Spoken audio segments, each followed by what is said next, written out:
You had Ben Johnson. Yes, we did. How did he end up owning the Ponderosa? Well, he was, in the original show, he was a hand. He was the head, A top hand. Yeah, top hand. So it kind of made sense that he might responsibility of taking the ranch. When Ben agreed to do it, all the things fell into place.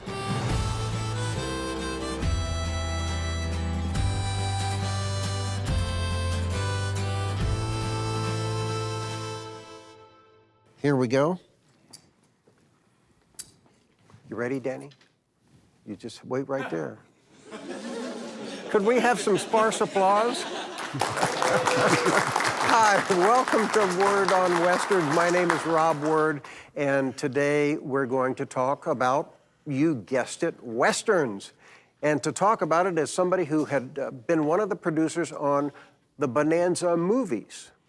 You want to know all about those. This is after Pa passed away, after Hoss passed away, after Little Joe passed away. Adam, he was long gone. We're going to find out all about it from Daniel Sarnoff. Danny, come on in. How are you, pal? I'm good, thanks. Have a seat, please. All right. Well, I know Bonanza was such a breakthrough show when it first premiered on NBC in 1959 on Saturday nights. It really wasn't rating that well, and it was part of a move to Sunday, but then it was #1. What do you know about how that show came to be? In 1958, 59, color was just coming to television. And General was real impressed with the fact that NBC had won the right for the color patent. So everything was about color. And when Dortort came to the studio and promised to do a color 16 millimeter or 35 millimeter, 35 millimeter print of every show for this Western, it was a no-brainer. So it was my dad who negotiated with David to actually do the pilot, and from there, came the series. Well, your grandfather founded NBC, but your dad, what was his position at that time? He was head of West Coast, so he was in charge of all the shows. Yeah. And he had known Dortort from other shows he had done. He did The Restless Gun, I think, and that was at Universal and Cimarron City. Right, and he had known the shows, but I'm not sure that he and David were friends until after the Bonanza. They were inseparable after that for so many years. After Bonanza was taken off the air, and before we made it 20 years later, the movies, there was no place, there was no moment on the planet where somewhere Bonanza wasn't running 24 hours a day. It's still running 24 hours a day, yes. So it was an institution. The most interesting thing about the movies is how the deal was actually made. Bonanza was a huge show. It was the crown jewel for the network for a long time. It was really what helped sell color television because it was so beautiful. It was so beautifully shot. But it helped in the 60s and 70s actually build the network in so many different ways besides it just being a genre, a color show, and a great series. But 20 years later, 25 years later, when we wanted to do a movie, or to try to bring it back even as a series, we were hooked up with the Gaylords, and Lorne was still around. We tried to put it in syndication, or Dad did, and no one was interested. No one wanted Westerns in the 80s, even in the early 90s. And it was an impossible show to sell. And then all of the principals started to pass away. And it just got harder and harder. And finally, when Michael passed, Dan had gone. So how do you sell a show so after 10 years of trying to do that, now I'm not much of a producer, to be honest. I mean, I have some credits, but really what I was a salesman. All my life, I've just been a salesman. And so he said, can you help me sell this show after 10 years of trying? And I said, well, I don't know. And I had been working with RKO and Jerry Offsay, who had moved to ABC at the time. And I went to Jerry and I said, Jerry, listen, I don't know how to sell Bonanza. He said, well, ABC, now he's working for ABC. ABC's not going to take Bonanza. It's a big NBC show. Yeah, he says, it's huge. I said, well, NatP's coming up. How about you give me $20? He goes, why? I said, just give me $20 and I'll double your money after NatP if this works. He says, all right. So we announced at NatP that ABC had stolen the crown jewel from NBC, and that's how we sold the show. I got a call from Johnny Miller, and he said to me, you know that NBC, he says, how much is that show? I said, it's $5 million. He said, are you kidding? He said, NBC's never paid $5 million for a 2-hour movie, not in the history of the network. I said, who said it was 2 hours? Anyway, after the first show we did, it garnered such huge ratings at the network that they called and said it's time to go back to the well, and we had a chance to do it again. So I was just privileged to be able to take part in something like that. In those other movies, the Bonanza movies, Bonanza the Return, and you had Ben Johnson. Yes, we in did. Those as, he was amazing. And how did he end up owning the Ponderosa? Well, he was, in the original show, he was a hand. He was the head, a top hand. Yeah, top hand. So it kind of made sense that he might want to come over and take over he might have been given the responsibility of taking the ranch. When Ben agreed to do it, all the things fell into place. I mean, what we did do was we went and got all the kids. So I got Dirk Blocker to play in the movie for Dance Kid. Now, here's the real problem, and I read about this all the time. Michael Landon Jr. of course, played Little Joe. The Junior. Right. And you had Dirk Blocker as a newsman. Yeah, because we had another fellow that looked a lot more like Dan Blocker than Dirk did at the time, and Brian Lechner was his name. And Brian, and we wanted to have Dirk, but Brian was Haas. So we took a lot of heat for not having Dirk in that part. We took a lot of heat, but it seemed to be just okay. Well, the ratings were pretty good on that too. They were pretty good on every episode. The ratings were pretty good. I think the reason that we stopped doing it was more about us, the team, than the network. The team was, we had used the same group in many cases that had actually produced the original Bonanza. And you had Kent McRae too, I think, yeah. Gary Wolhaven. And Dortort was still alive at the time. Yeah, he was alive. How involved was he? A lot. I'm pretty. He was very involved. He was involved in every aspect of the script, and David was very clear about what he wanted to see, and he was very stern about what he didn't want to see. Like, Little Joe's son was not going to be riding a horse that wasn't a paint, so we had to find a paint. Right? We had to find a paint that had a certain kind of paint that looked like Little Joe's.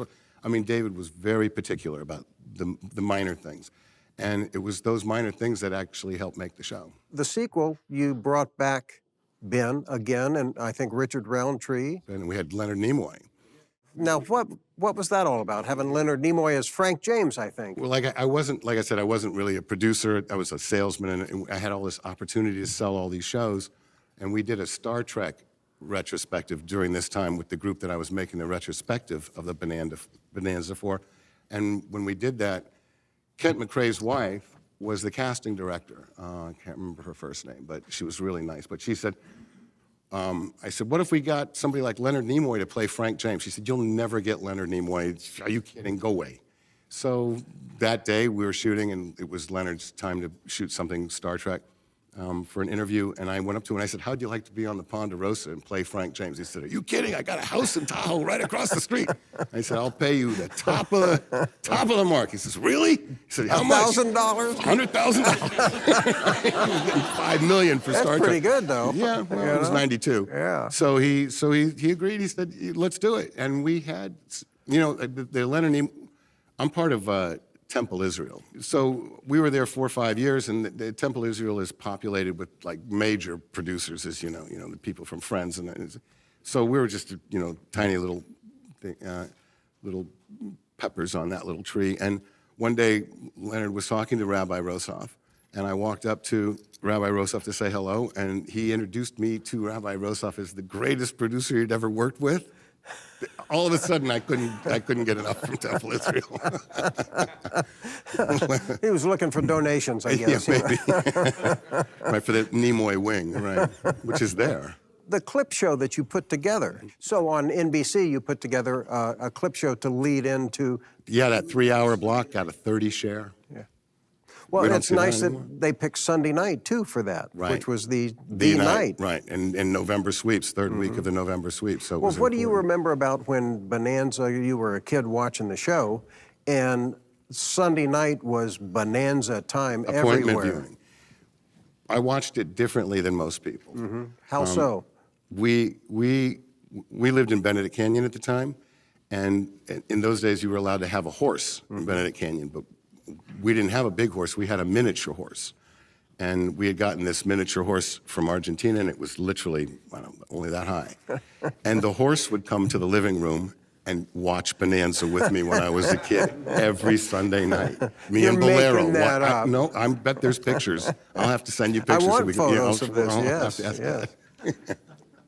Well, what is it about Westerns? You know, it goes in cycles. It's up and down, and it seems it's up again right now. Yeah. Why do you think Westerns are back as a viewed genre again? Westerns are about, tight family bonds. Westerns are about loyalty and trust. And that's the pendulum swinging back again. It's not about twists and turns as much as it's a straightforward, in-your-face problem. Then there's the resolution, and you get some, you get some justice out of Western. It's hard to get that out of any other show. I mean, they try. Well, Bonanza was interesting, and I know in the clip show, a lot of that was taken from this episode where Lauren is reminiscing about his different wives and different kids. There was some. That was There's a lot of that. really odd at the time to have that. Adam Purnell Roberts was only about 10 years younger than Lauren Green, Right. playing his pa. Maybe that's why he wanted to leave. What was Purnell's problem? And there's so many Bonanza stories you could be doing. This could be a long interview, so I'll give you the good one about Purnell. Purnell always thought that he was an actor, a real actor, and that everybody else on the set was clowns. And he used to voice that often to the crew and to anybody that would listen. And one day David couldn't take it anymore, and so he decided he was going to show Purnell, what actors really can do. So he had Lee Marvin as a friend. They were friends for years, and he begged Lee to come and do a one-on-one with Purnell, an entire episode. And it took place in a mine. I don't remember the name of the episode, but it's a pretty famous episode. And Purnell and Lee did this shoot for 3 or 4 days, and Lee just wiped him off and down that mine with, your facial, he could, at the end of that show, Purnell was finally, humbled. And the next day he came to the set and he took all of his wardrobe and he took it up to a hill and he burned it in front of everybody with this giant bonfire, and he made this great Shakespearean speech, and he never came back to the set. That's how Purnell left Bonanza. He wasn't as missed as Dan Blocker. Now, when Dan passed away, it seemed like the heart and all of the air went out of the show, and it limped along in that last season and Yeah. it was canceled mid-season. Yeah. Dan was a big part of the show. He was a big part of the pathos of the show. He was Haas. There was nothing like that. I can't even think of a character that was this gentle giant that he represented, before or maybe even after. Maybe the Hulk, but he was Haas. And when he left, the air did go out of the show, and he had personal relationships with everybody on that set. That also was devastating. It was people were every time there was a scene that was obvious that Haas should be in it, and he wasn't there, so it drove the actors and the crew kind of crazy not to have him there. Well, and then the audience left also. Yeah, well, that's what happens when production starts to vibrate. The lightning goes out of the bottle. Do you think there's a shift that happened in terms of viewers with Bonanza and then the Smothers Brothers coming on opposite it and hurting it in the ratings, and they were more culturally pertinent at the time than Hoss and the Leprechauns? That's really historically deep. But yes, of course. It's a deep show we have here. Yeah, I mean, you know, when I was at NBC for 10 seconds, I was in the programming war rooms looking at trying to chip away at the other networks' ratings by putting up certain things against it for our demographics. And the way that the networks work is just like that. They're looking at a way to chip away at the demo or chip away at the certain particular ratings. So when Smothers Brothers started to play next to Bonanza, you would see a discrepancy between those two audiences, and it changed that formula. So the formula for television is to lock. You remember CBS used to be 50 plus? It still is. But now we're watching it. How old are you? 50 plus. Once you have an audience, once you've locked an audience and people start to recognize have an expectation for what that network's going to give you, for the first 30 or 40 years, that's how the networks lived. You knew ABC, NBC, CBS. You knew what you were going to hear on the news. You knew what you were going to see on the shows. Now it's a little bit more mixed up. And of course, with all the narrowcasting, now it's choices. Right now, it's a whole different game. But in those days, it really was a much easier demographic challenge. Well, and the challenge at that time, with only 3 choices, really, was to have 3 generations. You know, a young generation, the middle generation, and the older generation. And actually, Bonanza was able to cross over that. Yes. It was bimodal and had, it was 18 to 54, 18 to 54, so it was a big... Well, when Adam left and he was so hot, he was replaced for a little while by Guy Williams, Zorro, right, and David Canary. When we did the movie, we had to have Adam's son come back, and we said that Adam had gone to Australia, right? And Adam's son, we had a fabulous kid play in the first MOW.